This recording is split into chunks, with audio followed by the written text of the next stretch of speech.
ఉగ్రవాదులకు దాన్ని పెంచి పోషించే పాకిస్తాన్కు ఆపరేషన్ సింధూర్ ద్వారా ప్రధాని మోదీ స్ట్రాంగ్ వార్నింగ్ ఇచ్చారని కేంద్ర మంత్రి కిషన్ రెడ్డి అన్నారు. ఆపరేషన్ సింధూర్తో పాక్ భూభాగంలోకి చొరబడి మరీ ప్రతీకారం తీర్చుకున్నామన్నారు. ఇందులో భారత సైనికుల పాత్ర కీలకమన్నారు కిషన్ రెడ్డి.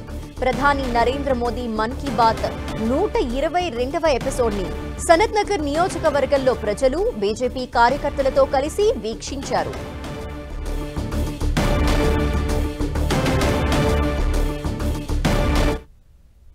క్యాండీ లైట్ల దగ్గర ఈరోజు మిసైల్స్ పెట్టాం. క్యాండీ లైట్స్ కాదు బిడ్డ, మిసైల్స్ తో మీ సంగతి తెలుస్తామని చెప్తాం. మీరు ఒక్క తుపాకీ గుండు పేలిస్తే మేము 1000 తుపాకుల గుండ్లు మీ గుండెల మీద పేలుస్తామని చెప్పి ఈరోజు హెచ్చరించాము.